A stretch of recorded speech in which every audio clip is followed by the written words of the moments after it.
Before the Echo is brought to you by X's Outdoor Gear, ASIO Gear, and Stealth Outdoors.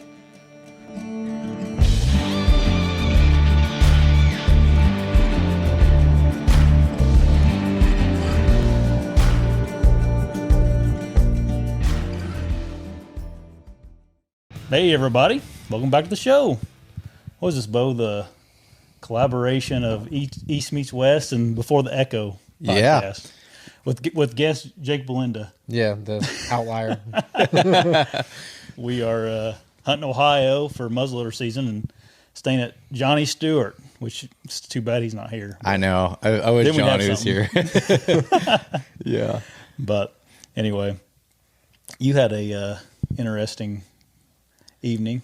Yeah, so we got here last night, and it was funny because we're staying at Johnny's cabin, and Johnny's just like the friendliest person, meets people. I never know who's gonna be where, what's going on, and he's like, hey, my buddy Josh, and I'd known you, Josh, and I had never met you, but as far as through the podcast and everything, and I was like, oh, it'd be cool. And then on the way down, he's like, Jake's coming down, and it was funny. I went and I was like going to text Jake and be like, hey, what time are you getting in? And Jake had asked me 2 days ago whether I was coming to Ohio or not, and I never saw the text message. You gave me the cold shoulder. Right. I gave him the cold shoulder, so. We were still people doing that to us. And so I was like, all right. So I was like, all right, cool. It'll be at first, like, I was like, oh, I thought it was just going to be me down here. I brought, I was packing some books. So I was going to sit here. Yeah. And but it's cool to be able to have, everybody here. But we were planning on getting a bunch of snow, and me and Jake were like set on. I had the exact opposite thinking of you guys. I'm like, I don't know. What if it's a couple of degrees warmer? See, you brought the rain. Yeah. The snow would have been a completely different ball game. Yeah, we woke up this morning and you could hear it just beating on the camp, pouring. I mean, to the point where like it was you couldn't even hunt. And in one muzzleloaders, which we'll get into how that worked out. But at the same time, it was just such a downpour. You'd never be able to blood trail, just not good. So we sat here, made a good breakfast, some bacon and eggs, hung out at camp, and it was almost noon before it let up enough to be able to go out in the woods. Yeah, and it poured until noon too. Like it never did. It never even switched to the point where it would try to lay. Like there was a couple flakes, but I didn't tell you guys this yet, but it snowed where I was hunting. There was snow on the ground. There was? Yeah. It was not a good tracking snow though. It was just like a meshy, nasty snow. Might have to. I would have took the hour venture if I had to get the snow, but I don't think that's hindsight. time. Yeah. But I mean, maybe I just didn't run into any deer, but it wasn't. And on like south facing slopes and stuff, there was no snow on the snow. Okay. But it snowed in north of here a little bit. Did it? Yeah. Well, so I was kind of bummed about that, but I mean, this is the first time that I've been in Ohio since last year at this time, so I didn't have any scouting, anything, but luckily Johnny was like, he gave me the intel on where the oaks were, the acorns. He was just like, it's down lower, seems like they're living up high, and Johnny, as he normally does, he knows what's going on, and so we all took off in our separate directions there, and I was hiking up this hill. I was going to try to go up this drainage and then work the backside of this ridge and just kind of check it out, these different point systems. And I hadn't been on this particular ridge since 2016, 17, something. I mean, it's been a while since I've been in this area, and so on the way up, I was seeing, as Johnny said, acorns down low, down towards the road, and you tell a lot of nighttime feeding activity and stuff. And I was just coming up and bumped a bunch of I'm pretty sure there were 4 does, bumped up and went down over the other side, and I get up to the top, and I just kind of started still hunting, and I just worked the leeward ridge kind of over because I wanted to hunt just on the other side. So I was like, I'm going to stay off the skyline and just kind of work my way around and get there. And it was about, I don't know, like it was like, I know exactly what time it was, 2:19 when I sat down. because I was texting Johnny asking him how he was doing in Iowa, and sat down, grabbed myself a little snack, opened it up, took a bite. Well, I guess I should say how I picked the spot first was there was all these little micro points jetting off this main ridge, and I saw there was on the map, I was looking at Spartan Forge too, and there's a bunch of like bluffs, so a bunch of cliffs, and these two drainages were the only spots that looked like that they weren't completely cliffed out. So I'm like, the deer kind of have to travel off of these things, or the one point that I found they could definitely run off of that based on the slope angle. So I was like, I worked out that point, and it's always like this.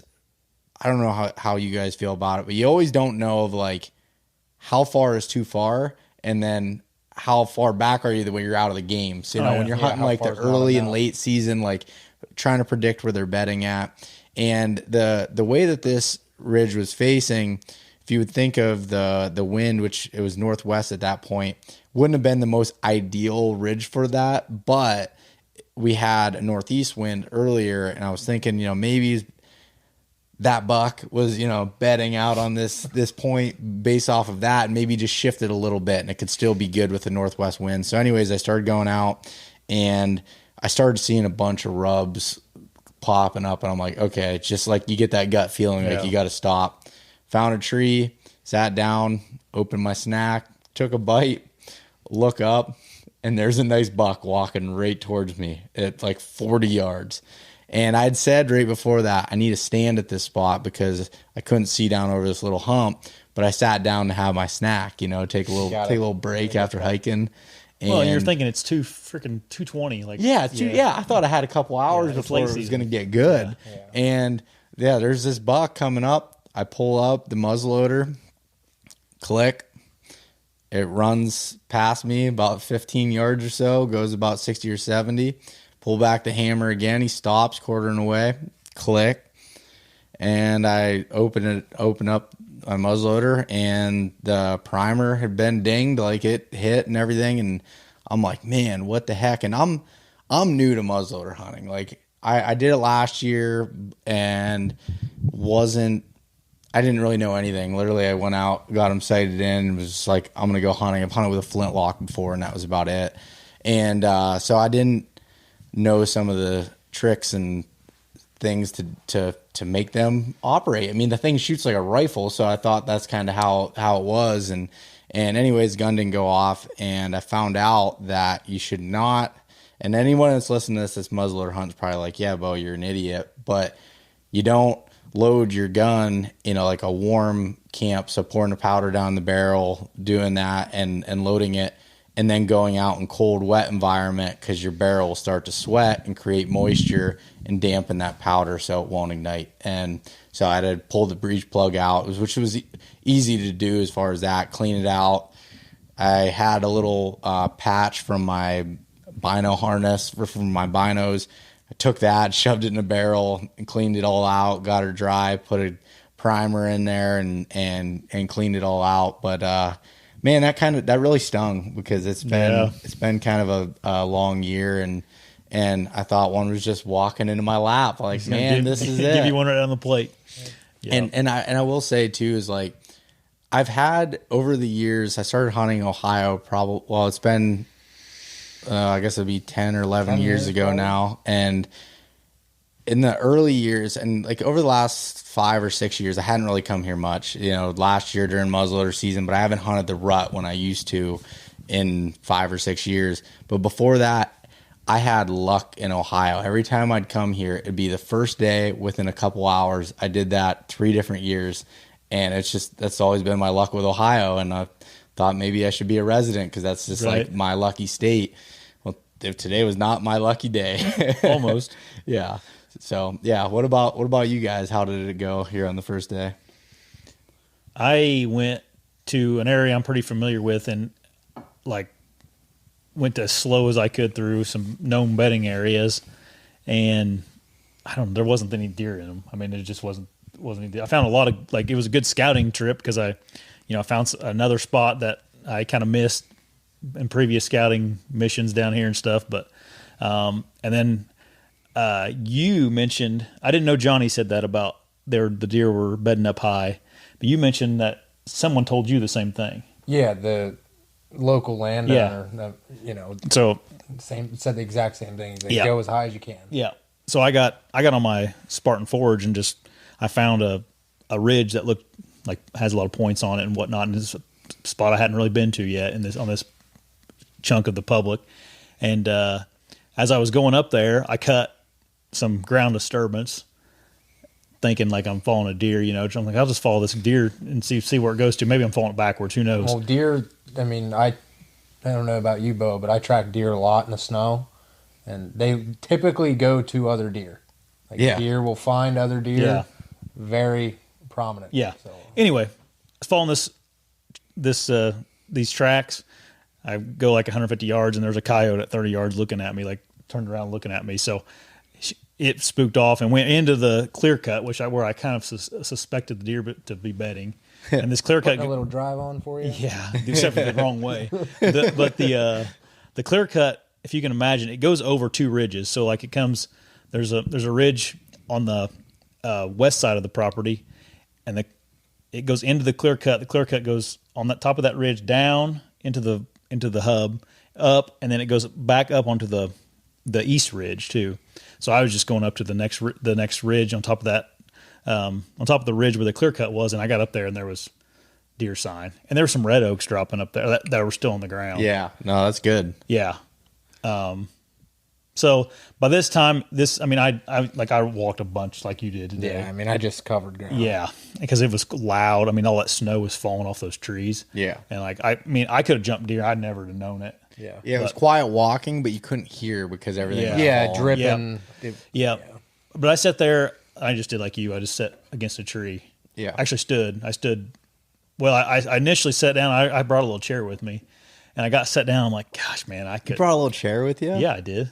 It was wet, dude. Hey, I'm not saying it. I'm just mad that I didn't get the memo. Well, I'll tell you this though. You see those coveralls that are laying over there by the door? Could have used those. Yeah, I left them here. So I just had on a freaking pair of. I didn't have any long underwear on, nothing, just a pair of pants on. Are you serious? Yeah. So I was kind of. I didn't know if you meant to do that. No, I didn't. This I meant morning. to bring those with me. I thought you were just trying to prove how tough you were or something. No. But anyway, I sat there until I had like 10 minutes left of light, and I just didn't feel good about it. And I kind of got up and I walked down the ridge a little farther. I think that's where I'll go in the morning if I go back to that area. But anyway, packed my crap up and I was walking out, and there's a big 2-track on this property. And I was walking out, I jumped some deer, but they were down low. So I was on this 2-track that's graveled, like it's old 2-track. That's not, and so it makes a lot of noise walking that gravel. Yep. And those deer heard me, and they busted out from the bottom down there. Now, they could have been up top and came down, this evening. I have no idea. Yeah. But no, that makes sense. That's it. It wasn't very exciting. Yeah, I didn't really have, not much going either. I did some scout. I mean, I came down in gun season. Yeah. Came down in second gun, but nothing is. There's no intel for the late season that I have besides there's food everywhere. If you haven't noticed, there was plenty of acorns early, and now there's red oaks and black oaks lower in that mid level. But there's a lot of food this year. Yeah. So I think it spread a lot of deer out just in general. This is my second year hunting here. Yeah. Last year was my first year, and like it's intimidating. Yeah. Well, I'm from Indiana, so I'm used to all the hills and stuff. But like, the more I'm here, the more I just want to come here during the rut, dude. Oh yeah, I know. Except for the pressure. Yeah, but I don't know. I think the spot I was at today, I think you could really get away from pressure in the rut, 100%. Yeah. It's just too rugged of terrain, and it's one of those tucked in away spots. Like I would have never found that road that I was on by myself. Like if it wasn't for the inside scoop from the guy that lives here telling me about it, and he's like, because I sent him a general point that I wanted to get to. He's like, oh, that's, you can like, almost drive to that. And I'm like, what? Like I literally thought that I had to walk 3 miles to get to it, and I could park 250 yards away from that pin. From the pin. And I'm like, oh, okay. Well, yeah. But I mean, like all the sign I seen was all rut sign, besides the one big track that was from today, sometime midday before I got there. But it was a lot of big rubs, rut, and then I just don't know. So what do you guys like? It's January now. It's at the end of the first week of January. Like, what is your strategy at this point for this gun season? Like, what are you looking for to be like? All right, I'm gonna sit my butt down in this nice comfy chair next to this tree. Like, what makes you decide to do that for either of you? Me specifically, to be honest with you, and this is.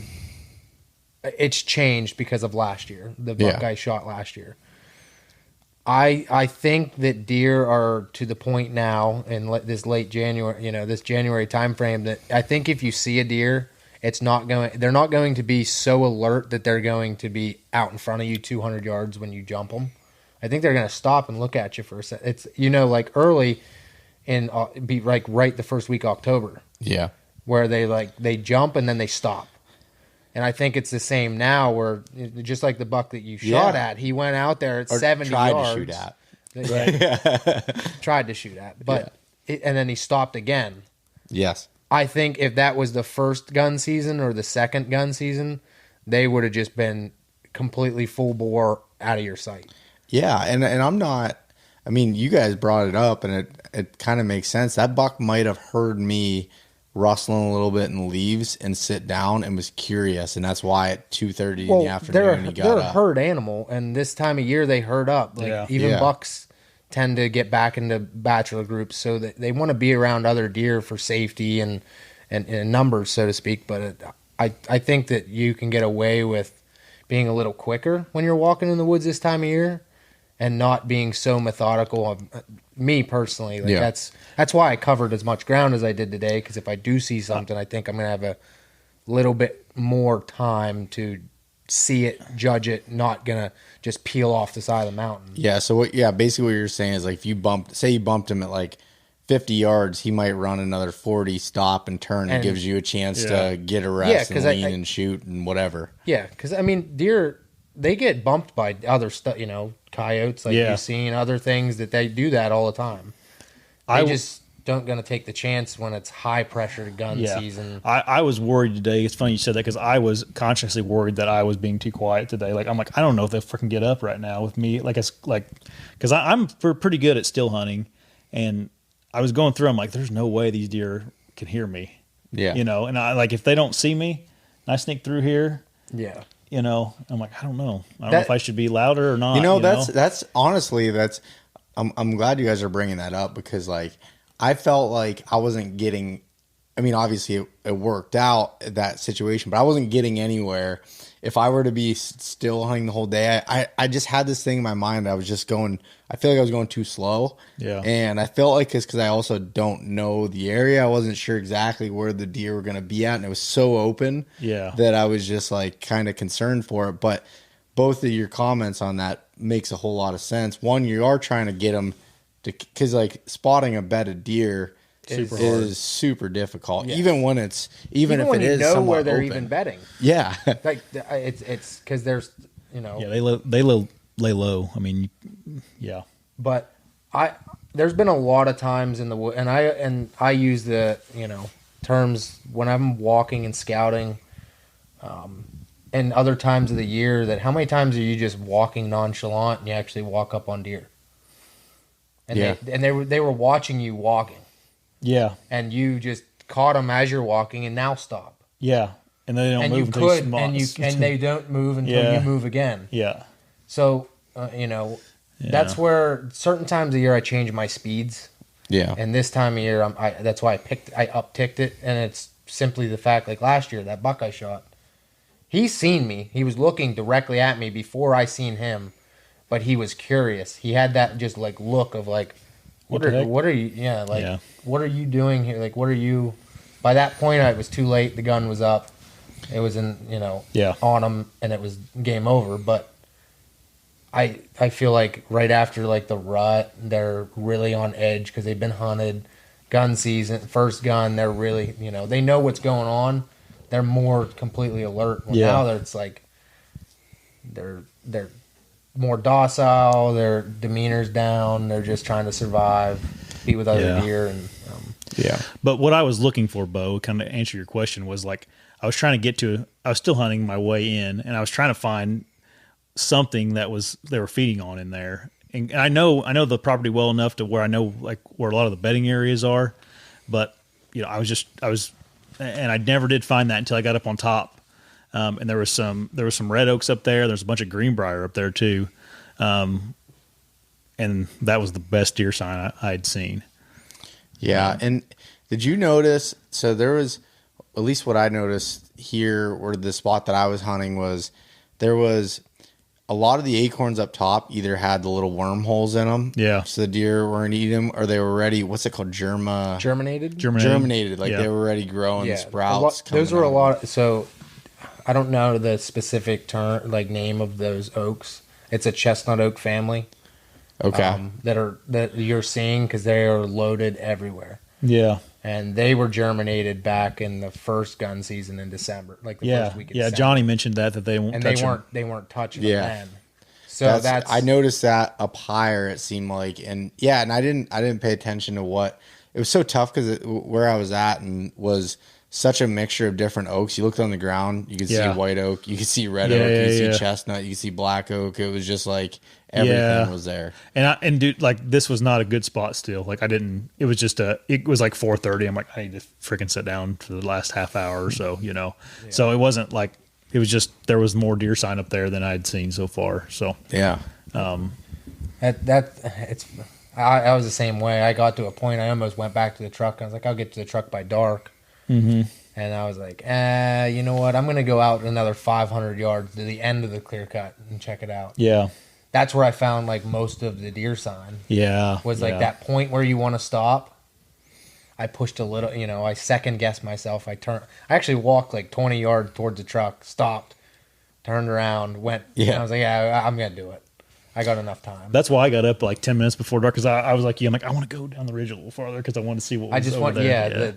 I just got down there and glassed for a while, but I used like, I had my binos with me and I glassed the whole time because I was so worried like these deer aren't going to get up, and I just was glassing like, man, there could be one laying in that bush or that brush pile over there, and I glassed, and obviously I never saw anything. But I seen a big thing that I've been trying to pay attention to more is squirrels. Where I find squirrels, I always find deer. Like, well, probably because they're eating the same thing. I mean, they're feeding on the same thing, but just in this big. And you know what? The only time I saw a squirrel was up there on that top. But the same areas that I'm seeing, like especially this late, when you find one squirrel, you'll find 2, 3, 4, 5 all together, and then you start really looking, and okay, here's the fresher deer sign. Like that's how it is for me, anyway. It's actually funny where I saw that buck at. I had squirrels all around me because, like, I always say I'm a squirrel magnet. Whenever I do come into a group of squirrels, no matter where I'm at, they just like stare at me and then just start doing their little alarm thing that they do, and I'm just like, "Can you stop?" Yeah, just doing these noises. It was like I felt like everywhere I go that those things pick me out, and I'm like, can you stop? I'm trying to be stealthy. I'm not trying to kill you. I'm trying to kill a deer or an elk or whatever it is. That's funny. Yeah, it is. It is funny. But like, that's for me. Like, I think if we would have got snow, I would have been more focused on the food itself of like, they probably going to get up a little bit earlier and go to that food. Maybe I would have hunted a little bit lower in the evening there. But just the fact that it was rainy. I mean, it was colder, but not like getting them in panic. I need a feed mode. So I was like trying to find where they just wanted to dry off. I mean, that's it. And then they're like, okay, well, if I'm not mistaken, most of the deer are bedding pretty much where they're feeding. Yeah. That's what I found. Like most of the beds, I find feeding right next to it. They're not moving super far away. Right. All the trail systems that I was on, that I found, nothing really was fresh. Yeah. Like they were beaten down, but it was all rut stuff. Yeah, that's same story here. I seen one fresh confirmed track, and it was a giant buck track. But I don't know if I'm going to head back to them or not. It's one of those. So yeah, talk about how you were describing that track. 'Cause I think that's helpful for people, like how you were saying you were putting you basically you had 4 fingers and then spread apart, and it was I based my index and my middle finger was in his left side, and my pinky and ring finger was in his right side, and it legitimately my whole hand fit in his track because his dew claw. Basically, I put my thumb down, and that's where you could see his dew claw. And he was going downhill, so it was probably his back foot trying to slow down, but it was spread out like that. And there's no does that are going to be that big, and 100%. digging their dew claws in. It's like doe tracks are usually a little more heart shaped, and they're thinner. He was wide, and there was enough mud that I could tell that he had a stagger. I could get into tracking as a whole because I do it a lot. Like his stride. So my step when I'm walking is 18.5 inches to 19 inches, and that buck's track was 19 inches. And from my history of tracking deer, it's typically an 180 to 200 pound deer. They're muscular structure, their skeletal structure. I thought you were going to say 180 to 200. Yeah, I was like, man, that's impressive. Yeah. Pound I know, I got you. So I've done it. It's one of my favorite things to do is just track deer and learn about them. But I've learned that 4, 5, 6-year-old deer, they have a certain stride length and a certain width between their tracks. I'm just going to say the big barrel chest makes a little bit. Yeah, they got a little more of a waddle, so to speak. There's 8 inches between their steps, and there was just enough mud that I could see each individual track for probably like 10 yards, and I could judge it. And I was like, this is a mature big deer. And I followed it for maybe 75, 100 yards, and I found a bunch of beds and a bunch of rubs, like bed rubs. And he was definitely there more times than not, but it looked more rut stuff, like, November stuff. I maybe just caught him going back in a loop or something. There wasn't enough intel that I'm like 100%. This is where he hangs out all the time. Yeah. It was like, this is one of his spots, but where did he come from? Because that's when that wind switched from northeast to northwest. Yeah.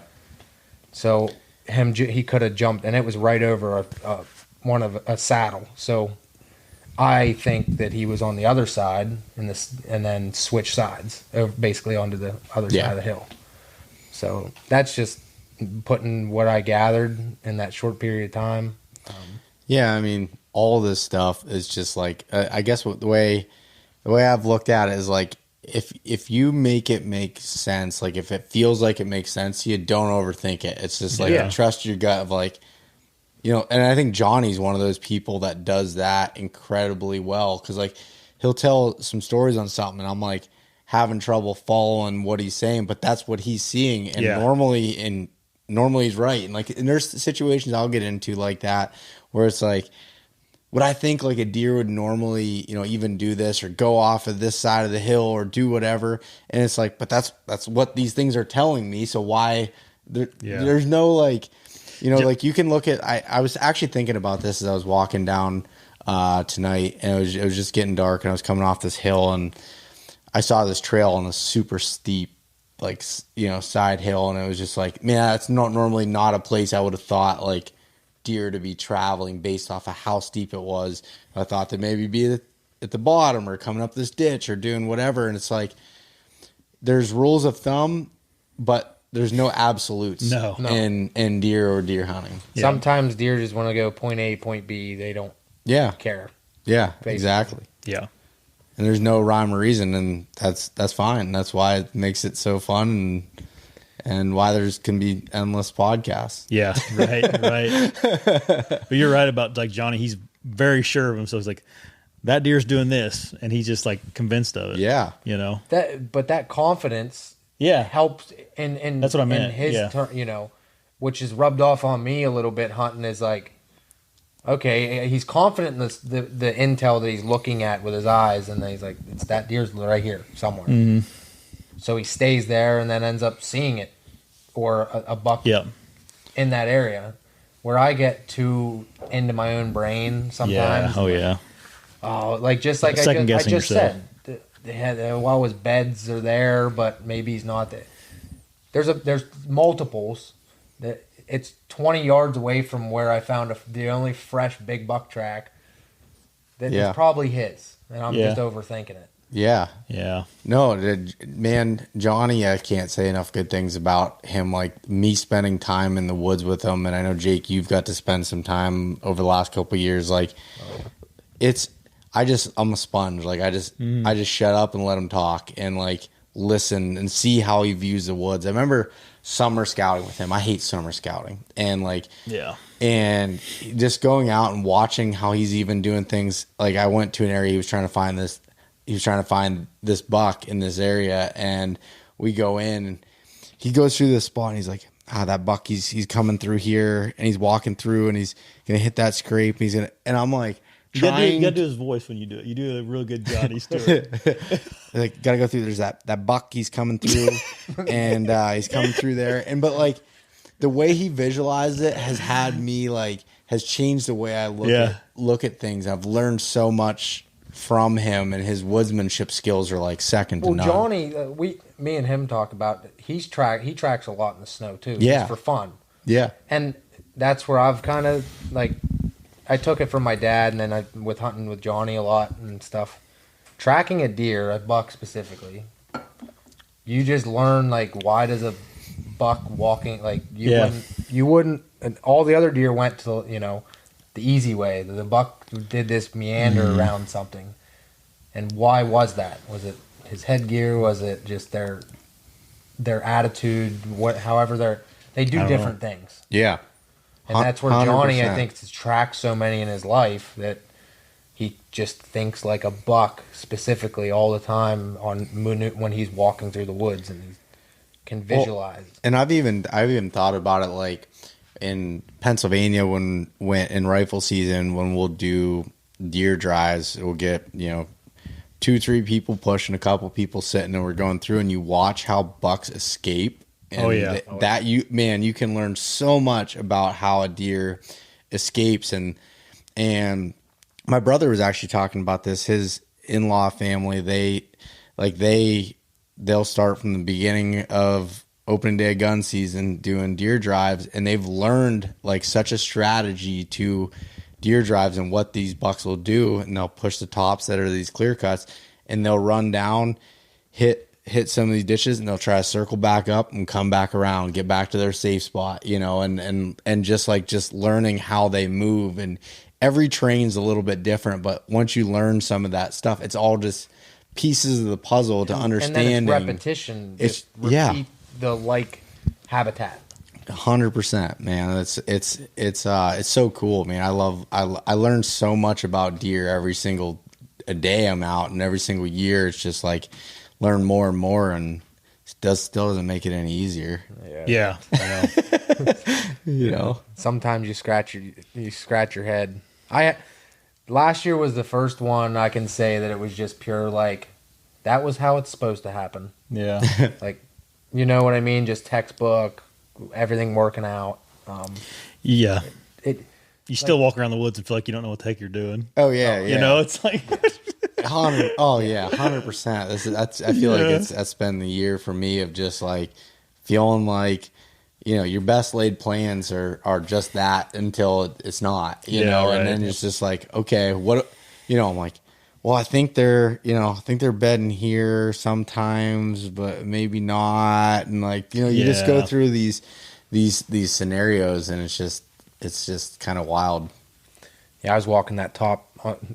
Those clear cuts I found, I mean, they're nice, but they're to the point of pole timber that there's nothing to feed on. Yeah. There's no undergrowth. There's no greenbrier. So it's just kind of like they're to the point of they're almost junk. Yeah.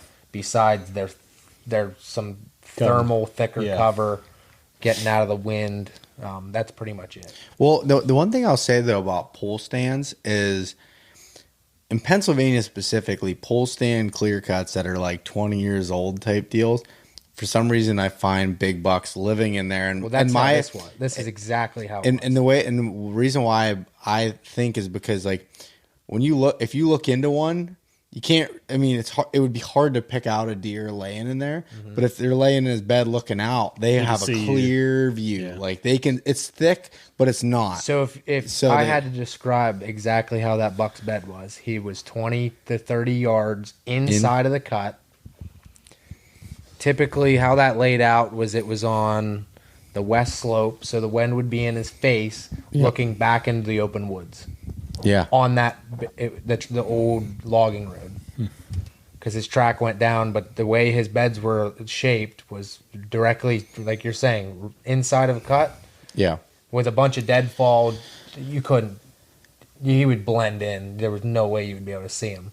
And then if you did jump him or something else did, I mean, he's straight down, and he's gone. Like there's no chance because it's thick. The Clearcut went pretty much to the bottom. And then pulls the other side, and I mean, there's no chance you're going to see them. I'm still learning Clearcuts. We don't have as many in Indiana. We don't do as much of that stuff. What? I guess what's been your impression of them, or what? I mean,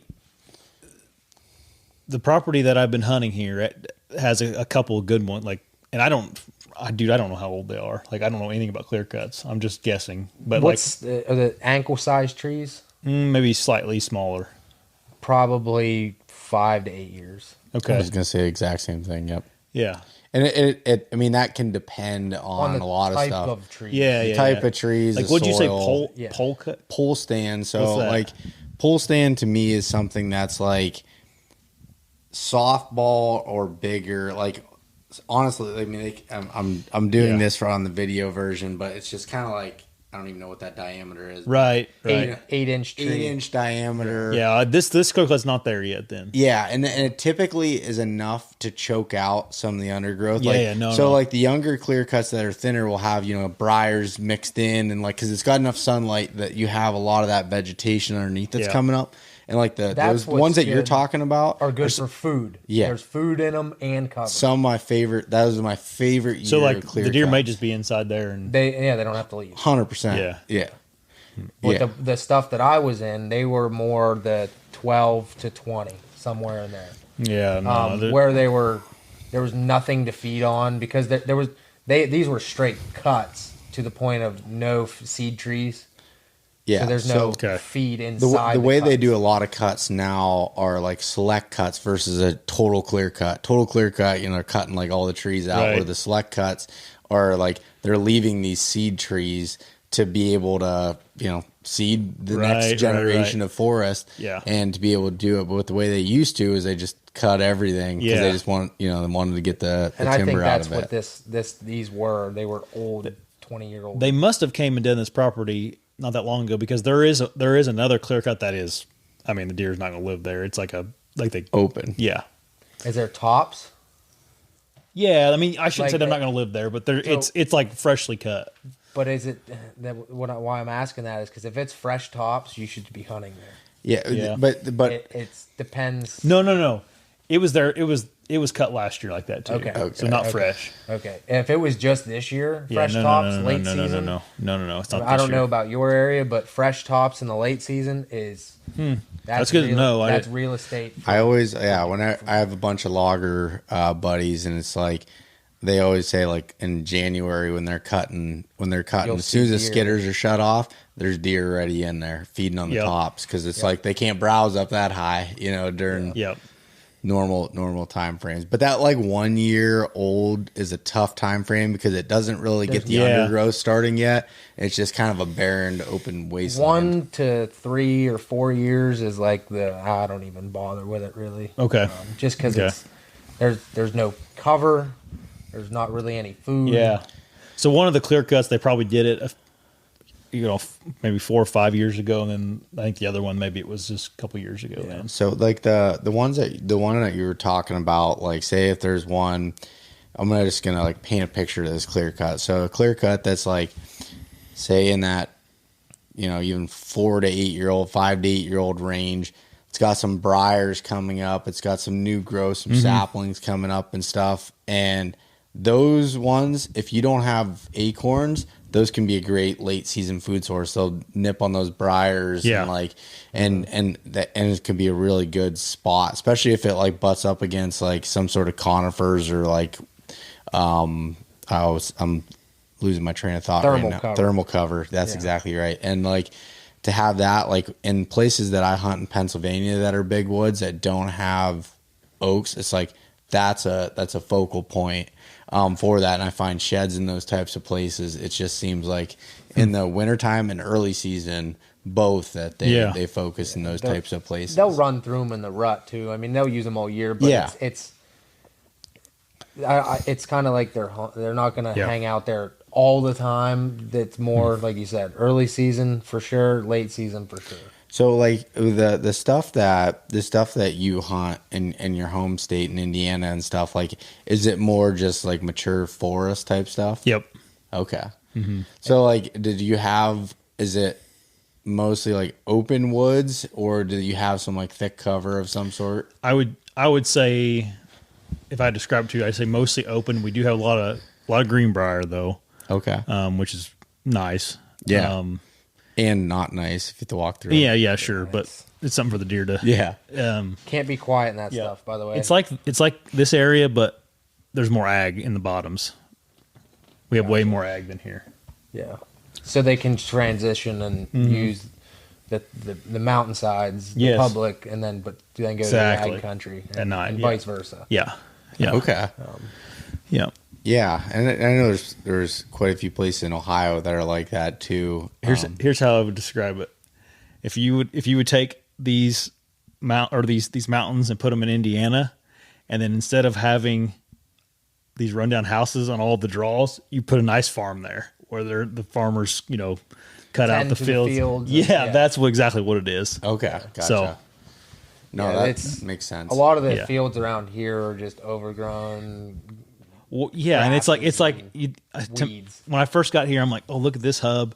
It has nice ridges around it and stuff. And I'd be like, oh, what's in the hub? And I'd like drive by, and it's just like a decrepit old house. And I'm like, well, whereas Indiana, it's all farmland at the bottoms. Okay. That makes sense. I mean, I honestly haven't spent a whole lot of time in places like that where there's the ag in the bottom. That's interesting. Do you find, like, from the sounds of it, they're bedding up and around these hubs and then dropping down in the evening and heading to the fields. Yep. Okay.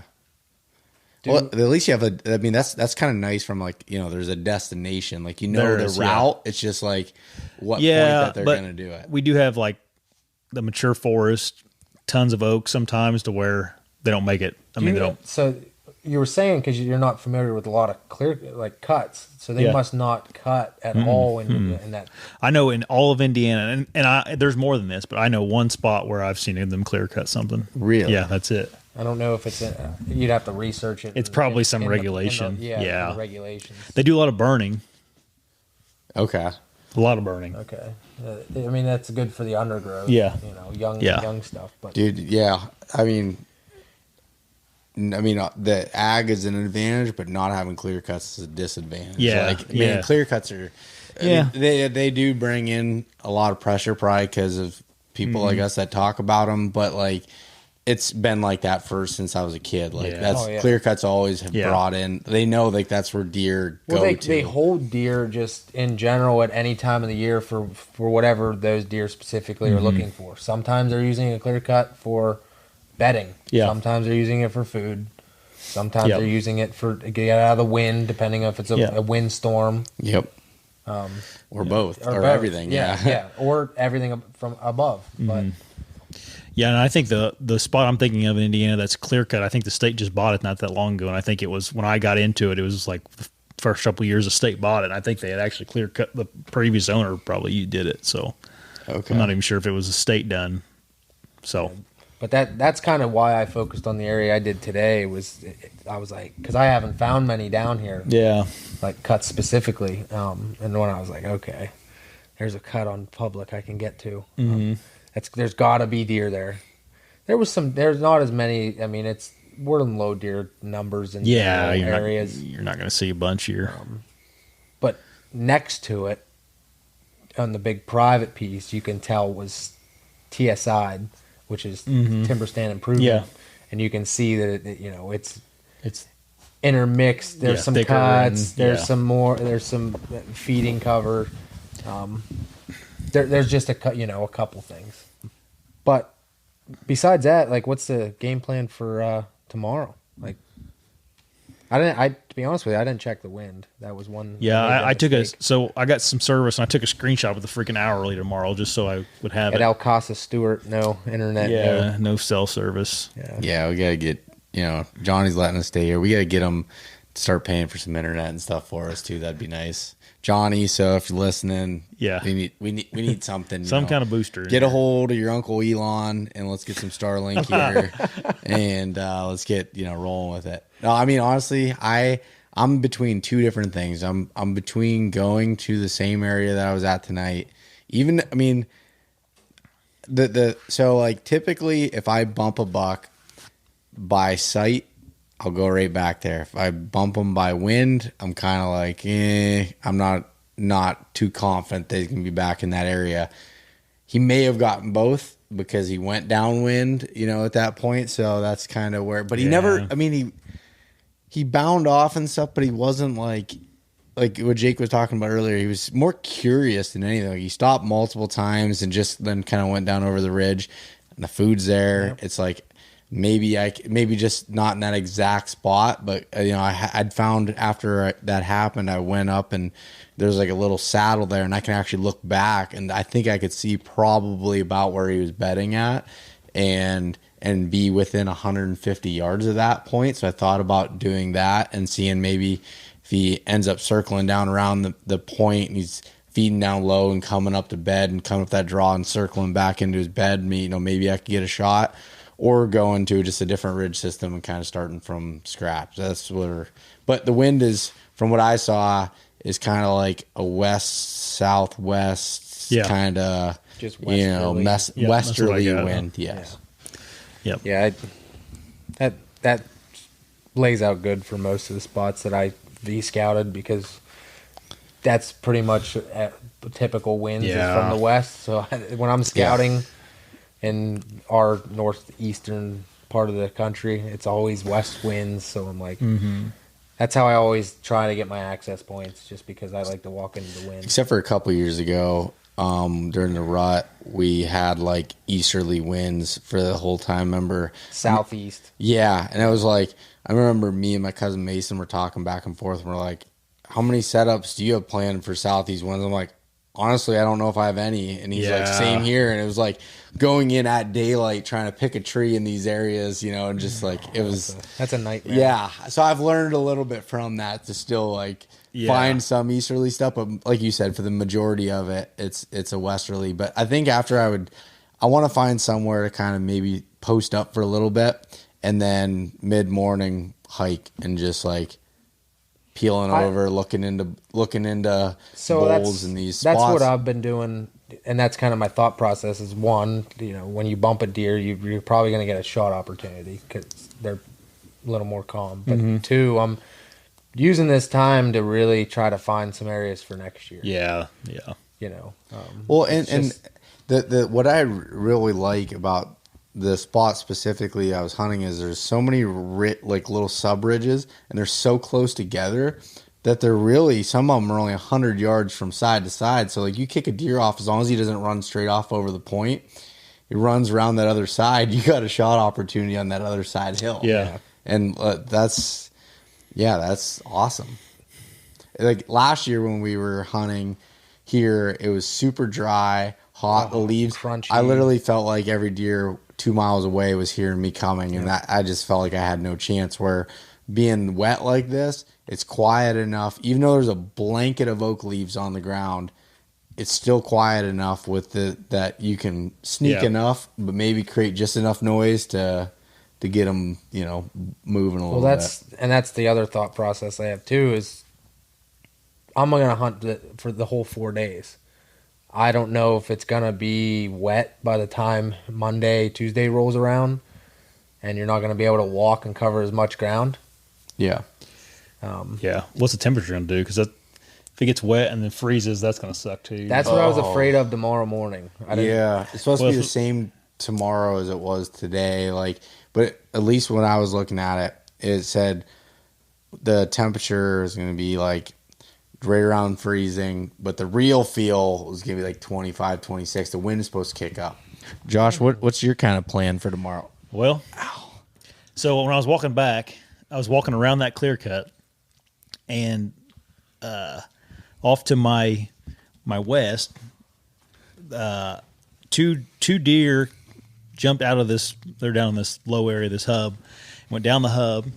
They blew, or one of them blew, and then a third deer that I didn't see ran up the opposite way of the hub. So I'm kind of thinking maybe that was a buck. I mean, it could have been another doe. Who knows? But I think I'm Could just have been gonna, 3 bucks.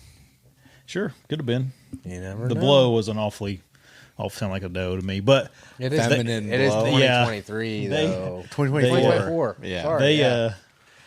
the two deer ran off, and the other one I didn't know it was there. You know, I was kind of trying to. I got my binos out and was trying to find him. It was really dark. I mean, Yeah. I could see their tails, and then something like I said, just another deer went off the different direction. So, I think I'm just going to go in there and start there in the morning and see if they come back in that hub and You do know, something. isn't it kind of refreshing when you do like these types of gun hunts where it's like, you know, say I don't know exactly how you are at home, Josh, but like where Not this messy.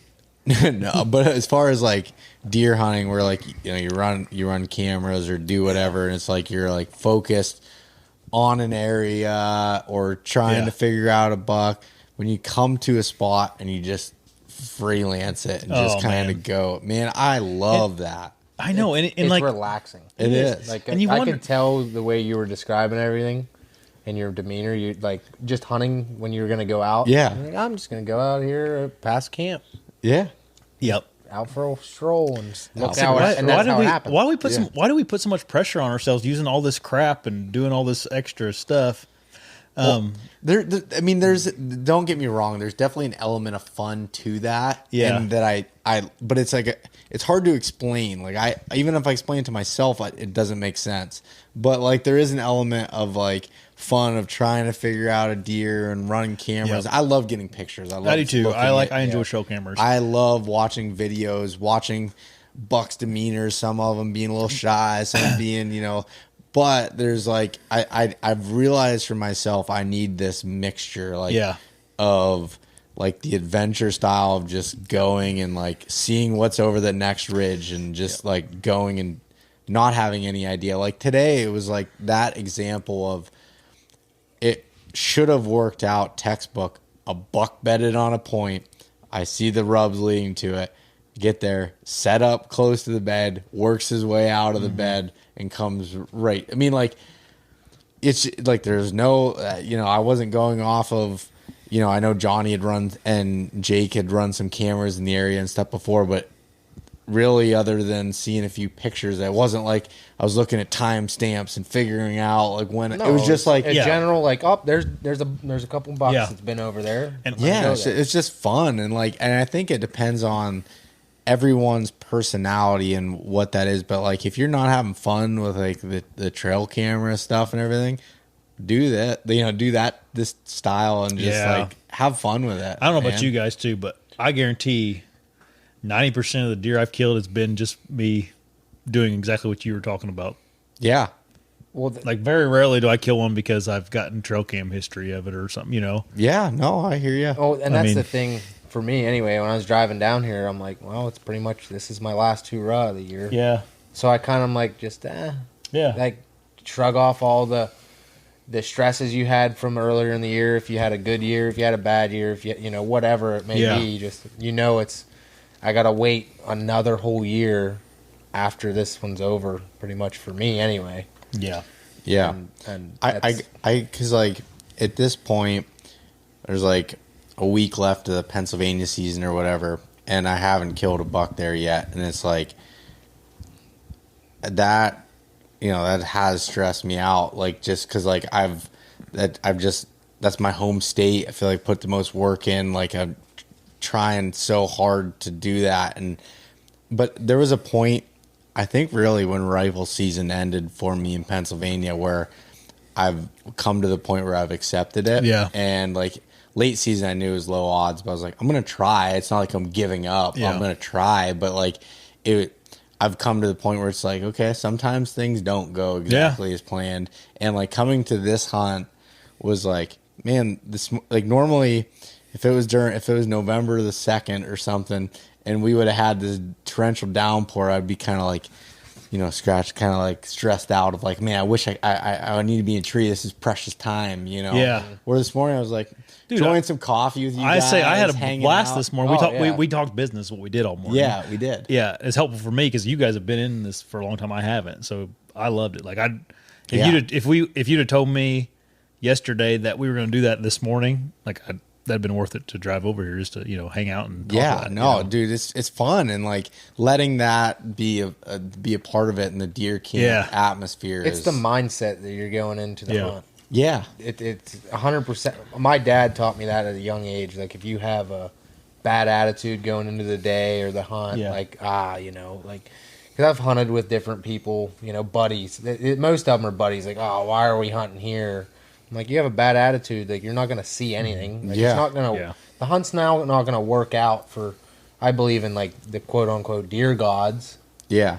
You have a good feeling about something. Good things are going to happen. Yeah, that's true in life in general. Yeah. Yeah. And how many times like I was talking earlier about like how I've had success in Ohio in the past, and I think a lot of it is because I haven't put pressure on with it. It was like this was a fun, vacation, and it's like I know anybody listening is probably like, yeah, it should all, you should look at it all as fun, and it is, but there's also this when you get so obsessed with something, you get to another level. I mean, throw out doing the podcast and all that stuff. I was like that well before any of that. Like it's just like you get, and my dad's an example of it too. He gets like that. And it's just like you get so focused on things, but figuring out ways to, kind of balance that out from time to time is I think a positive thing. Yeah, 100. I mean, do you guys?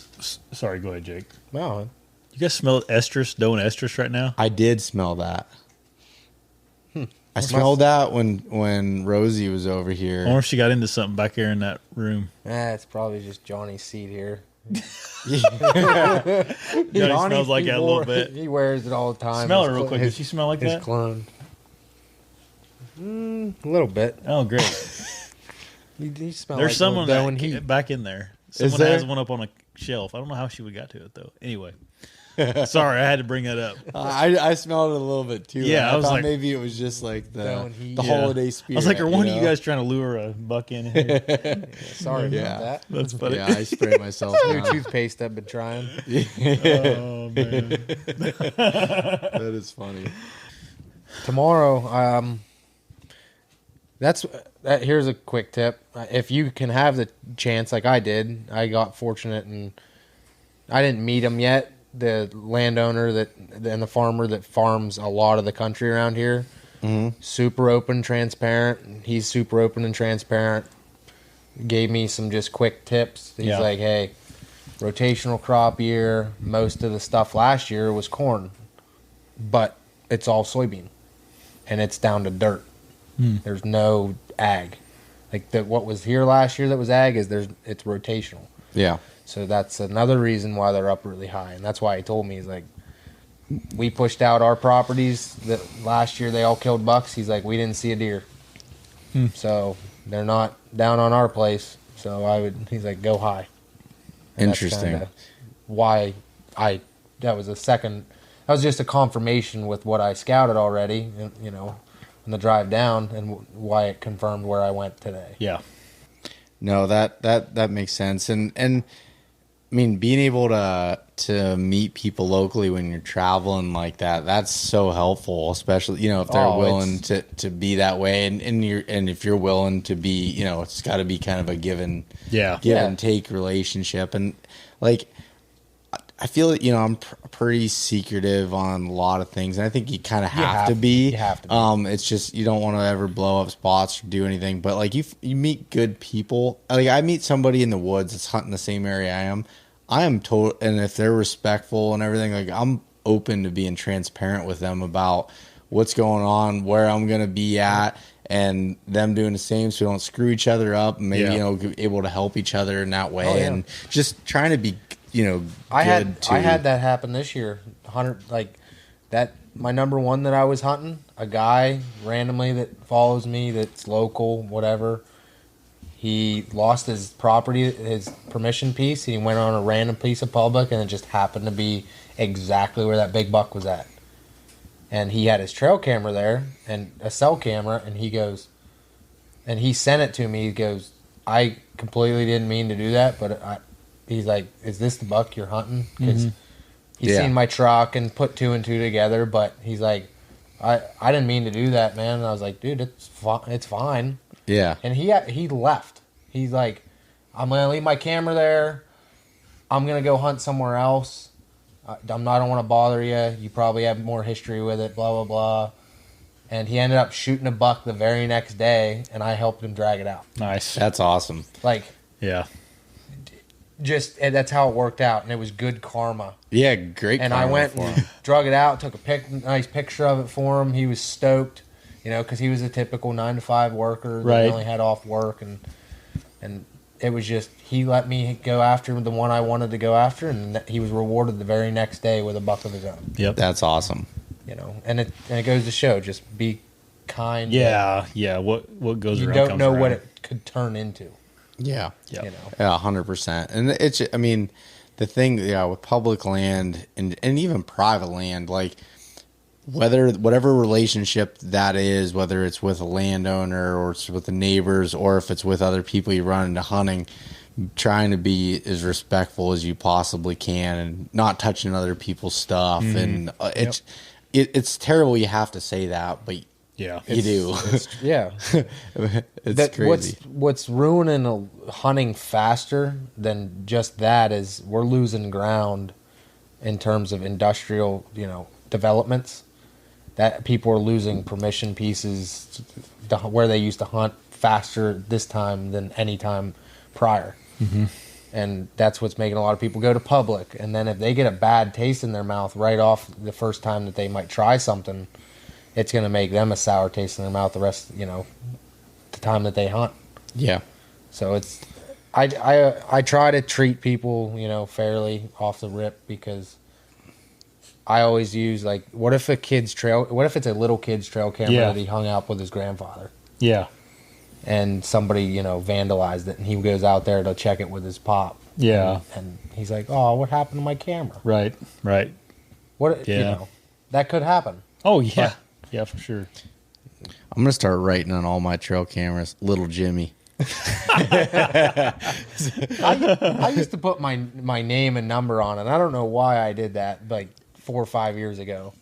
Well, yeah, and there's I feel like that would keep, like, somewhat honest people honest, and and then I started hunting a lot more and posting and trying to make some type of job out of it, and I was like, well, maybe I shouldn't put my number on there. And then they see them after a good buck, and there's my number on the trail camera. You guys know who Casey Neistat is, right? I do not. He's a YouTuber. Anyways, he writes do the right thing on all his stuff. Do the right thing.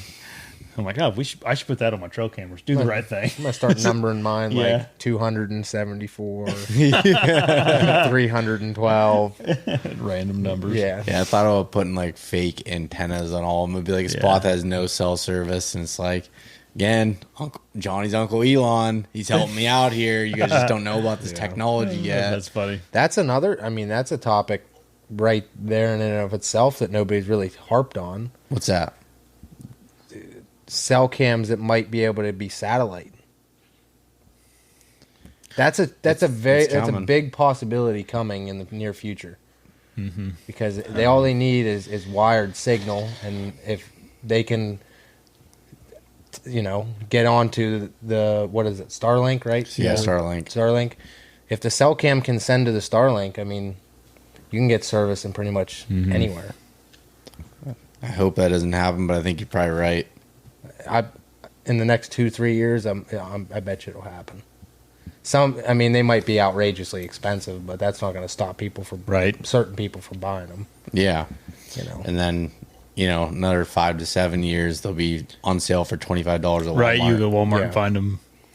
But people that are writing the laws that are smarter than I am, I think that's why they're starting to crack on it now.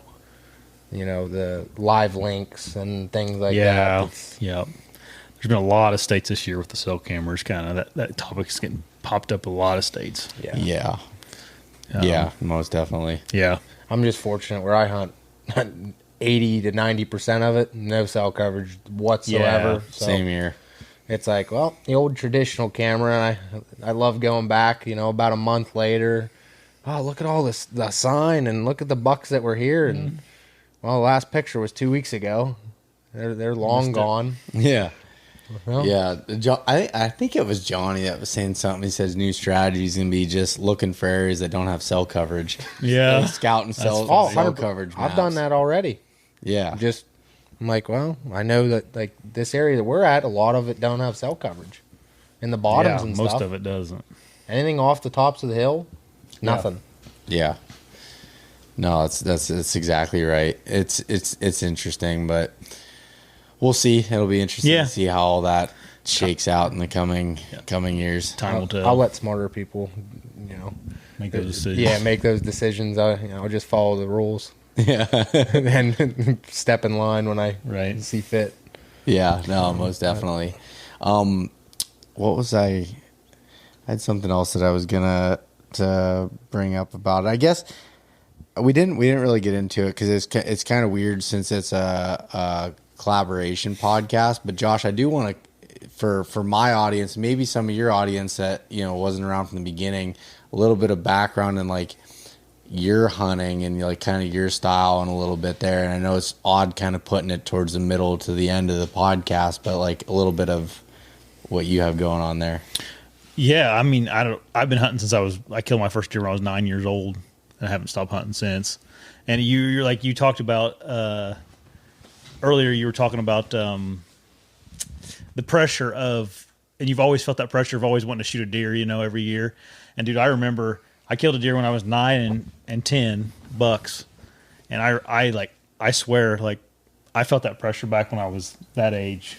Like, it's always been like that for me. Like, I've just put a lot of pressure on myself as a deer hunter. So I just been real passionate about deer hunting, and then did a lot of filming when I was in high school, and kind of grew into a passion as well. And then started filming for Dan Infault probably 5 or 6 years ago on the Beast, and then kind of went off on my own to do my own stuff on my channel this fall, and that's kind of where I'm at now. And hunting wise, like I hunt, what do you call it? Free permission? What do you call that? Was that the proper term when you don't pay for your land? Just free permission, whatever John Eberhart calls it, free permission, right? Yeah. I have a few. I hunt a little bit of free permission around Indiana, but it's mostly just public land. Yeah. So I don't really consider myself a trophy hunter. Like I just that word's tossed around quite often this time, in the day and age. Trophy hunter. Yeah. Yeah. In my opinion, trophy is whatever you see in your eyes as a trophy. Yeah. If it gets you excited, like you said that I think earlier today. Yeah. If you get excited about a certain deer and situational aware, that's what got you excited. Yeah, dude, I killed a 2-year-old in Tennessee this year that I was just like, I was freaking pumped about it, man. Like, 100%. I told you about that one in Ohio, and I don't remember what year it was that I shot that 2-year-old 12 point. And I walked up, I'm like, this is a small body. That's a younger deer. Man, this is I remember that buck. Yeah. Because it had what, 6 or 7 on its left? Yeah. It had 7 on his left and 5 on his right. Yeah. I remember seeing a picture of that, and that was back when teaser pics weren't a real thing. Yeah. You posted just that side, and I go, oh, that's a giant. Oh, yeah. Yeah. And I mean, he's a good buck, but like, and it was like a mini giant. Yeah, it was a mini giant. That's exactly right. Yeah. I think he taped out at like 127 inches of like, tight, but dude, 18-inch beams. Again, it was like, go to a area I found in the spring and go and hunt. And first day in there, comes up at like 3 p.m. I just got off a work call because I was actually supposed to be at work. That was the story one point when I was working a job that my boss didn't live in the same state, and I covered multiple state territories, and I'd tell each company I was in a different place, and I just had to have cell service. do what you had I to carried do. my laptop in the tree with me Just in so I could case. show I was online too, because they had like the Dude, thing. you were in deep there. Oh, dude, I was ready. I was so ready to just risk it all. And at that point, I didn't even have a podcast. Oh, wow. I just didn't care. I was Yeah. like, I wanted to deer hunt so bad that I Yeah. was just like. So I remember I was on a work call and I had to like talk normal. I couldn't whisper, so I was like, Yeah. I screwed everything up. And then an hour later, I shot that buck. That's a funny story. Yeah, That's, look where, I mean, in my opinion, like, I'm looking at, across the room here, you're in a really good position, in my opinion. You've done really well for yourself. I appreciate that. But look what you did to get there. Yeah. Like, those stories that nobody hears about. Yeah. You Yeah. carried your laptop when you're supposed to be working. Like, yeah, you're not really supposed to do that, but you knew in your head, like, that's what you wanted to, like, that's what you need. You felt like you needed to do to get to now where you're at. Yeah.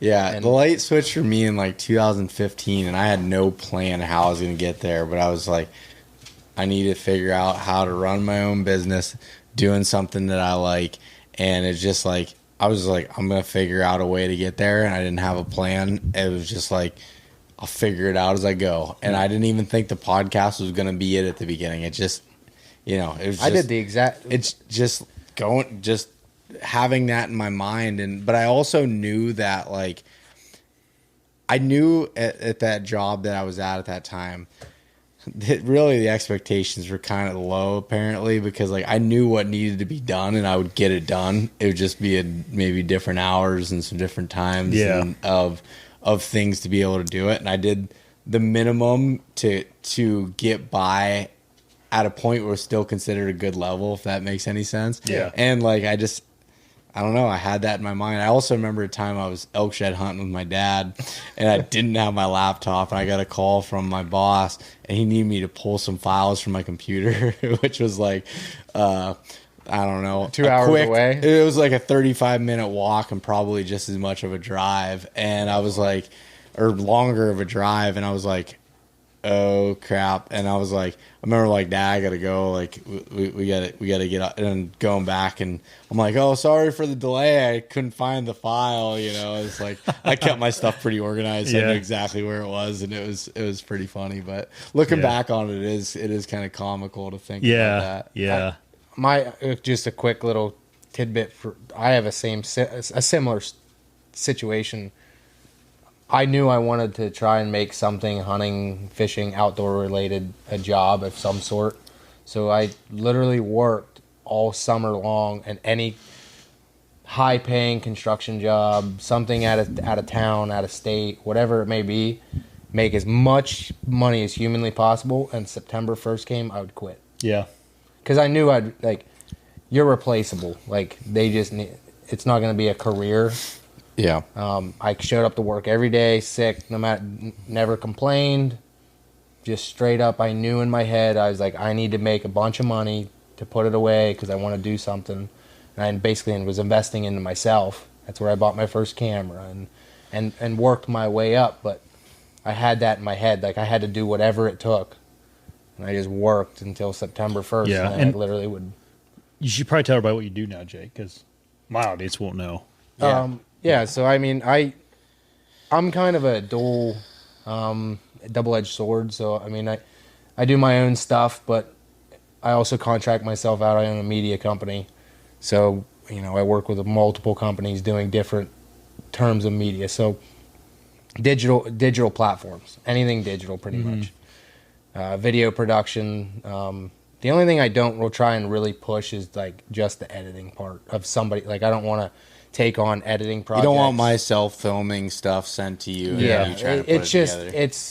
and for me, it's just my brain doesn't work like that, and it's too much.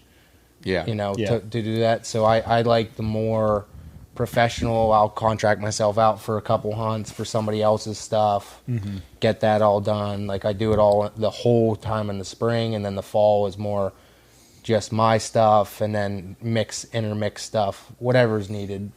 Fill the gaps. And I'm not gonna get into the graphic design stuff. I can do it, but it's like if I don't feel like I can do something at a super high level, I'm hard on myself, so I'm not gonna do something okay that can get by. Yeah, because I just don't feel like it's fair to charge somebody any money for something that's not super high end. Right. Yeah. No, that's just you do very good. With the camera, very good work. Oh yeah, some of your pictures you were showing me are just unbelievable. It's just I think it's what I just like it. Yeah. You can tell you have a passion for it. But that's just kind of my. And there's some things like when you operate a camera, there's a part where there's a lot that you can learn, and there's also something that's just like an eye for it. Yeah. And I think that passion kind of drives that of seeing things that other people don't see, to be able to take those photos, to get that B-roll shot and video, whatever it is. Like, and it's you either have. I mean, there's people that you either have it or you don't. Like you can't. There's a magical you can't teach the eye. It's the same as like people that are naturally funny. Yeah, you can't like me. Yeah.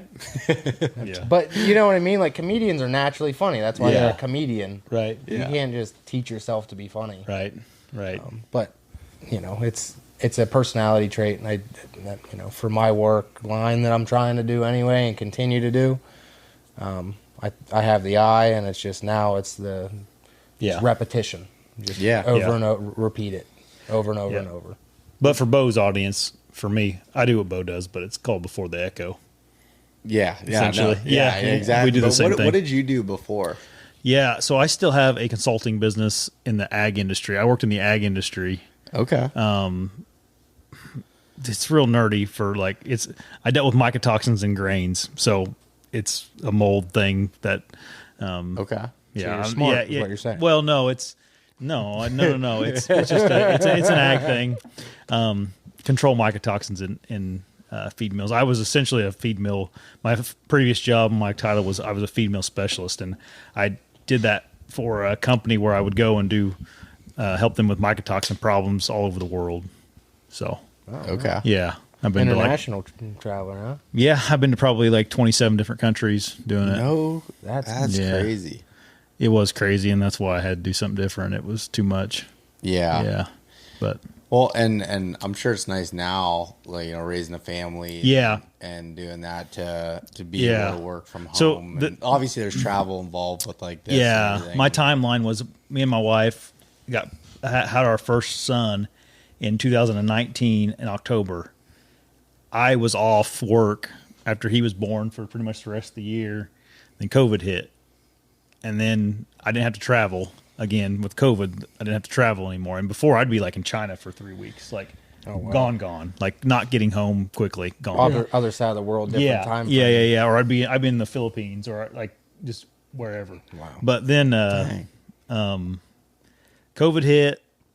We didn't have to travel for a year and a half. That that all settled down, and then there was rumbles we have to start traveling again. Well, Huck, my son, he's 2 then, and I'm just and I love my boss. He was from the United Kingdom, and he's the man at my old job. But I did not want what he had.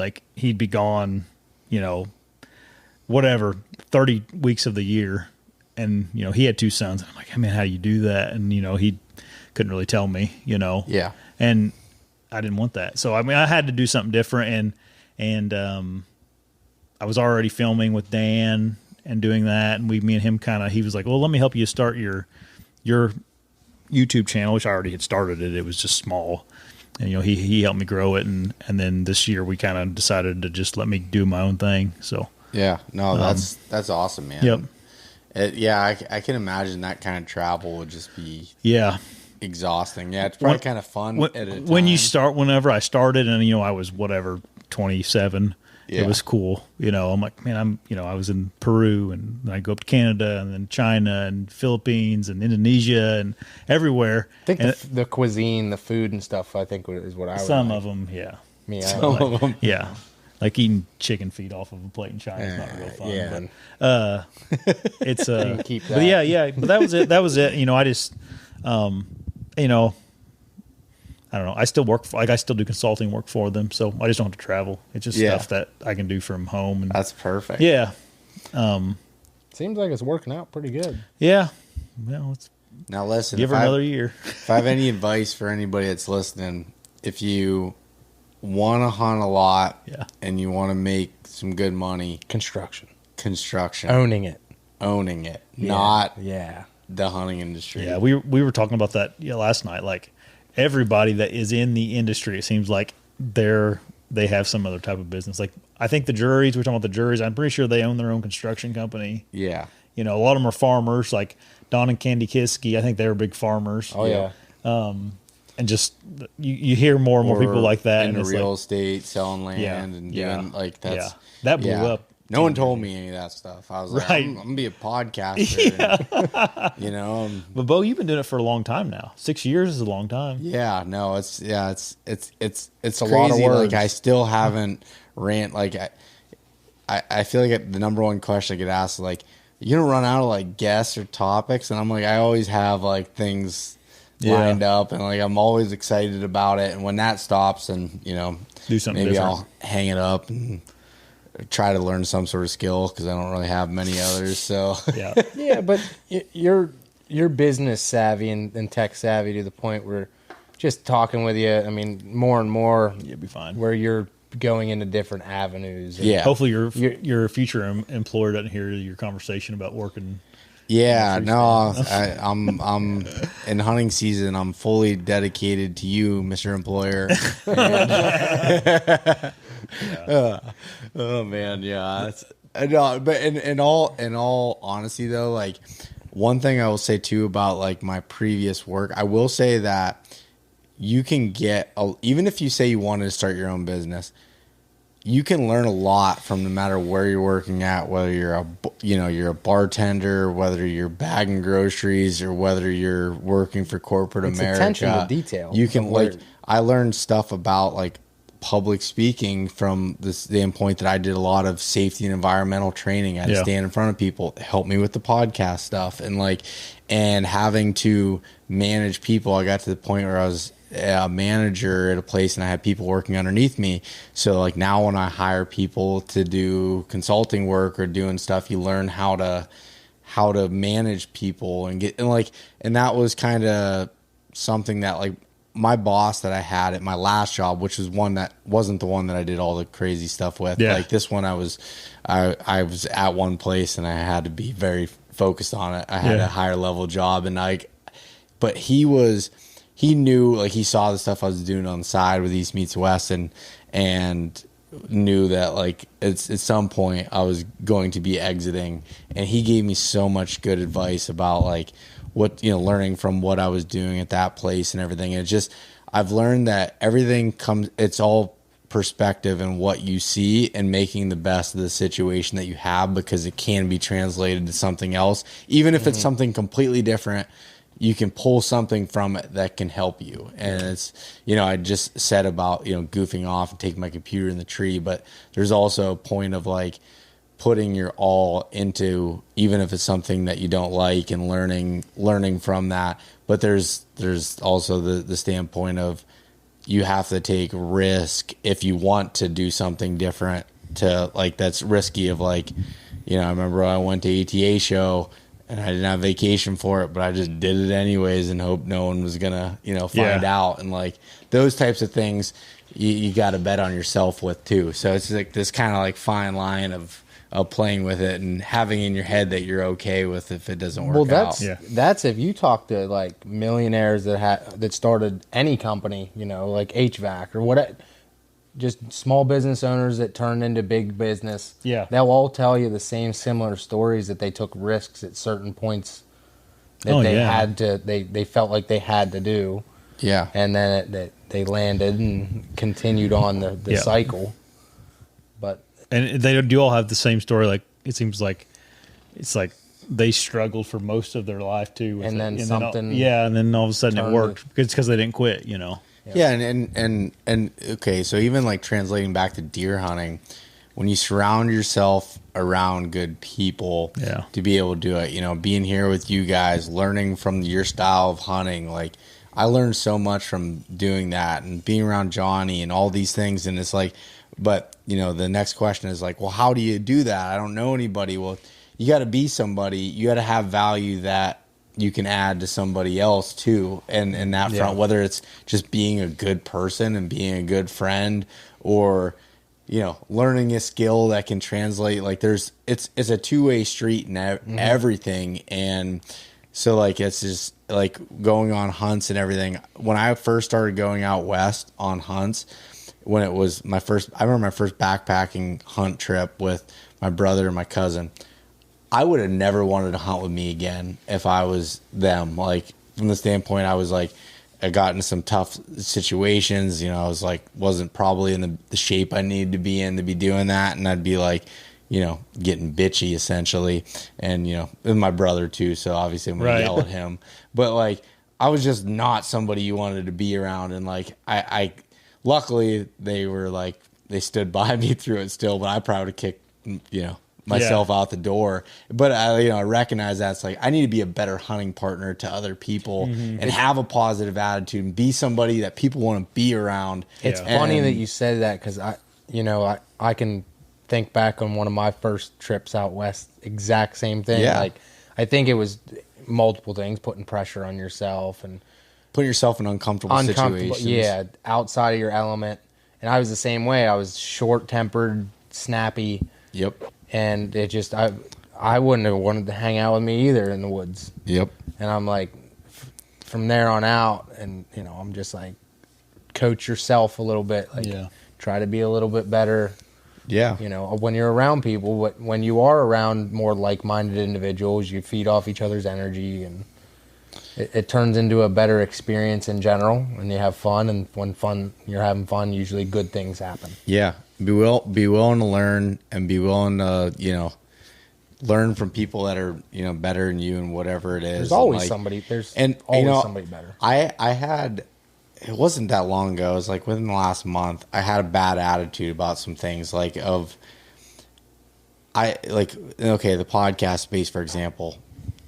I looked at it in my email, and I had sent like my podcast list of like gear I had and like tips, and I've talked on the phone with over 50 people that wanted to start like their own thing. Like, I'm willing to help people, but there's been so many that I felt like have like burned me during that process, or like basically, you know, it's either mimicked what I was doing or trying, like, you know, just like things. And I had a bad attitude about it, but I was like, you know what, if you can help, you know, if there's good people out there that you can help and it changed them in some sort of way, that's a positive experience to be able to pull from being able to do that. And the other turn, I'll say, if you're that person, if someone's willing to help you, make sure you're not, you know, a shitty person. Yeah. Right.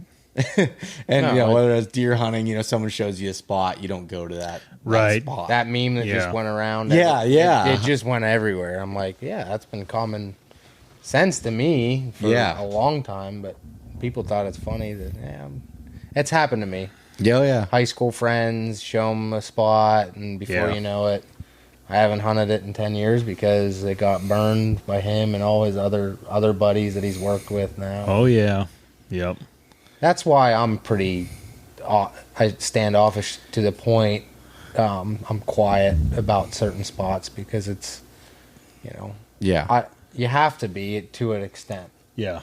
You know, and we're transparent here, but we're still not like completely open. No, you guys don't know where I'm hunting. You know what I mean? Yeah. I mean, I would tell you if you asked me, but it's just you wait, man. I'll be like, you'll be in their shower, and I'll be on your phone, like, you know, we sharing have a pins. Respect, though, that's where you've been going. Like, I mean, you know, it's a respect thing.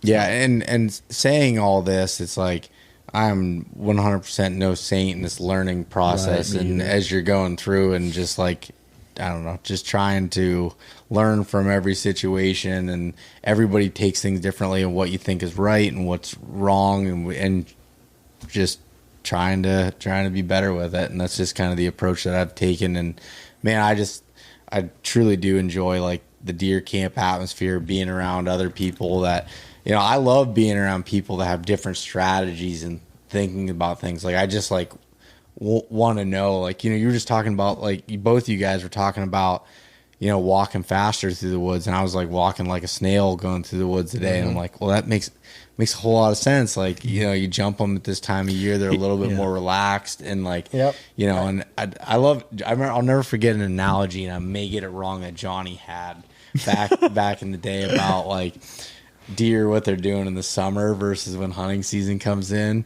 of like they're just out, he's like, they're on vacation, you know, they're just on vacation, and then, you know, the pressure comes in, and it, you know, it changes everything, and you know, like patterning, you know, he's like, you know, someone goes to McDonald's every single day, you know, it's like they get on a pattern, and all of a sudden they're getting, you know, bullied a little bit, and it's like they're going to change that pattern. It's like Johnny's got the best analogies in the world. He's the best, and dude. I've hung out with him off like a million times, and he comes up with a new one every single time I'm around him. Yeah. Well, that's, you know, deer live by two things: their stomach and breeding.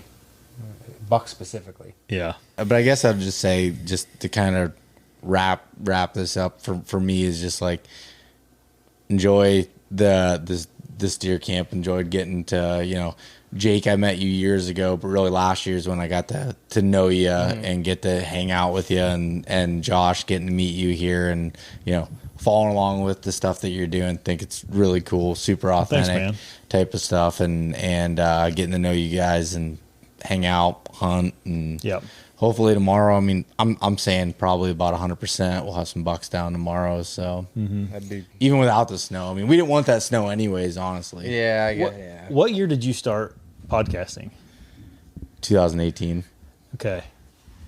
I went on my first elk hunt in 2017, and I got super into like the gritty Bowman. Yeah, and that's not a thing anymore, but like. Well, the gritty is, podcast, but the Aaron and Brian Call thing are done. Yeah. But like, I swear I listened to you. Did you have Aaron on super early in your? Yeah, episode 5 and 6. Yeah. My podcast. I've been listening to you since then. When I had him on, really? Yeah, forever. Yeah. And Aaron was doing that podcast in his garage as he was packing gear for another trip. That was before video podcast. Yeah. And it was like the worst audio ever. He was like doing other things, and it still literally like doubled my numbers overnight. Yeah. Because he's just such a influential person in that space. But funny is, Brian, this was a situation where I met him at Total Archery Challenge, and I loved his podcast. You know, he was him and Aaron were some of the ones that helped me going out west in the early days, and I, you know, he did like this hike, he called it the gritty hike at Total Archery Challenge, and I went on it, and just like was walking next to him and talking to him, I was like, I want to start a podcast, you know. And he was, you know, thinking about it now, and how many people have like said that to me, and like how many don't actually start it. You know, I was so thankful that he gave me his full gear list, which a lot of the stuff I still use today, and like he gave me all that information. And when I got all of my stuff, so just a quick backstory was, I was going to do this podcast, waited a year before I was going to do it, and I went through like, I kind of like drug my feet in a sense of like, I had to like set up the business ahead of time, and I was doing all making stuff, excuses. even though making excuses. And my buddy Rob, who is now like, he runs like most of the Total Archery Challenge events, I told him about this idea, and he's like, well, what if I gave you a free booth at Total Archery Challenge? You could set it up and have your podcast there, interview a bunch of people, help set you up. And I'm like, that's in 3 weeks. He's like, get on Amazon, order your stuff. And I'm like, okay. And I did it. Sweet. And I didn't know how to operate any of it. And Brian and Jordan Harbertson, who's one of the founders of Mountain Ops, helped me set it up in the hotel room, and they were my first episode. Oh yeah, that I did, and learned a lot from it. Really quick. That's awesome. Yeah, dude. so it was really funny. You got thrown in the fire, then you had some really good help. I mean, I had some. Yeah, dude, I did not do some this of the all best alone. there is. Yeah, I did not do this all dude. by myself. Back in like 2016 to like 19, I got super into elk hunting, and that, dude, I love that podcast when they were doing that. Yeah, and it's so funny because like I started this podcast in a selfish way of wanting to learn more about hunting out west. Yeah, and like I was like, well, if I put a mic on, I can help other people. And then, when I started talking about the whitetail side of it in Pennsylvania, I thought nobody cared about that. Yeah, and it was like that's what everybody cares. There's so many more hunters there. Yeah, 100%. And it was just funny. And there's probably more hunters in PA than there are in like most of the West, I bet. Yeah. I don't know if that's true or not, but it might be. I looked at it once where the comparison was like the number of hunters in Pennsylvania is more than Colorado, Wyoming, and Montana combined. Yeah, that's what I meant by that. Like all of them. Like, yeah. I think it was like in 2 counties of Pennsylvania. It was something like astronomical, like only like 1 WMA. I believe it. I 100% do too. Some of the roads I've been on, 100%. 200 trucks, more people than deer, but yeah, that's funny. No, it is funny how that works out, and obviously I still love hunting out west. And that's a huge passion. I do too. Of mine. I haven't been for a couple years now, but I'm not so is that good at it, but I just try to keep learning and just trying to get better. Like elk hunting has been the thing. Recently, I finally went on like a full on mule deer hunt, and like I think mule deer would probably be my favorite, but I'm still like on the elk train of like I'm getting to the point where I'm learning enough that I'm getting into elk, and I killed an elk in 2019, and 2022 I had so many encounters and missed a bull and hit a bull and had all these things, but like it's to the point where I'm learning enough that I feel like I'm starting to have fun, like really have fun with it versus the first 3 years of the just stress of trying learning to is gone. See one, and so man, I love doing that. I quit going. I need to go again, but like I've shot 2 elk and have not found either one of them. So I've had horrible luck elk hunting. I did really good at getting in front of elk, but I went mule deer hunting. I want to tell you this story about mule deer. So elk hunting, I was in a unit that you had to have a couple points to draw a tag for mule deer. And I just would see some freaking giant mule deer when I'm elk hunting, And I was like, I'm putting in for elk or for mule deer. And so I did. And a couple of years later, I drew the tag. I'm like, yes, And this was when I started when Colorado wasn't too bad with pressure. Yeah. Well, this was probably 2019. I got maybe 2018. I can't remember, but I got that tag. And there's this spot where I'd seen two years in a row these giant mule deer would come out of this little draw, and I'd watch them. And I'm like, dude, if I ever have a tag, I'm going to sit there the first morning. I'm going to shoot one of them mule deer. They do the same thing. I was like hunting them like whitetail, Yeah.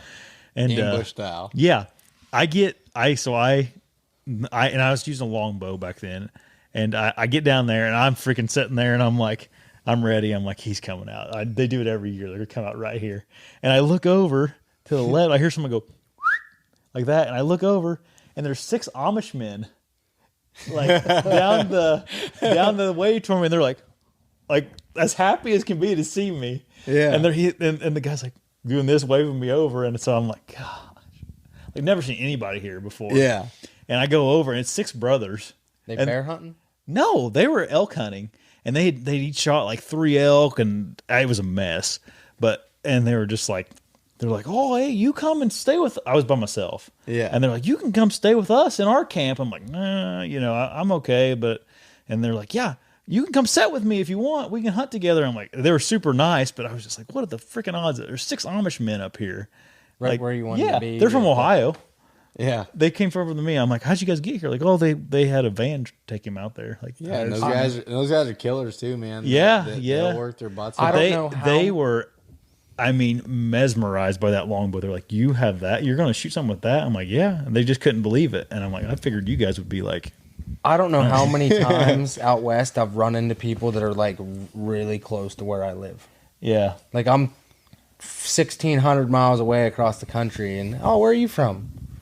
Oh, I'm from Lewistown. I'm like, you're an hour for what? Wait, what? Yeah.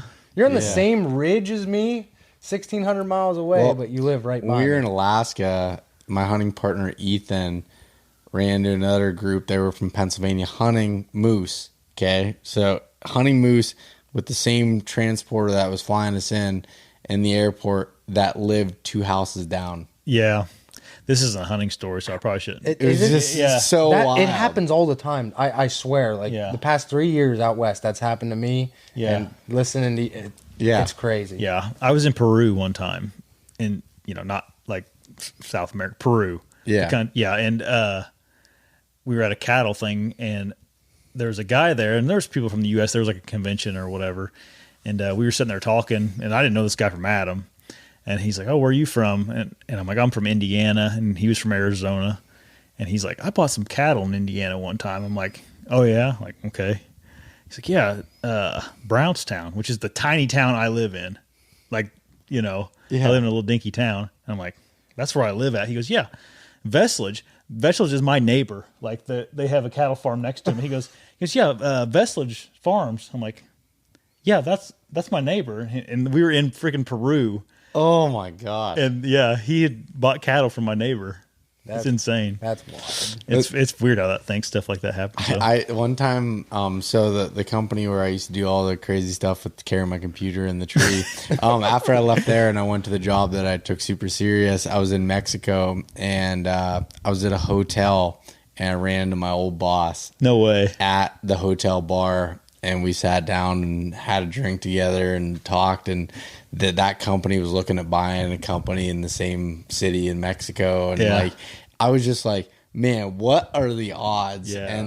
And we had a really good relationship. Obviously, I was happy with everything, but in the past, but we were just, but it was just what are the odds of that? Like, the world is so big yet so small. Its own respect. Apparently, my neighbor has some specific breed that is hard to find. I gotcha. I have no idea. I don't know much about cattle. But speaking of cattle, it's the same thing. When my uncle my uncle hardly ever calls me, but he called me on the way down here, right before I turned off the highway. He's like, "Oh, where are you hunting in Ohio?" And I kind of told him just some general. Oh, he's like, "Oh, I bought some cattle," and because he owns cattle. Yeah. From the town that we're in. Yeah. He right up the road, 3 landowners up. Is where he bought his cattle from. He's like, "Oh yeah, and I bought the horse from Mara, which is my cousin. Yeah. At the other farm that's in." He's like, "Do you hunt over by this town?" And it's where the half hour that way that I've been hunting.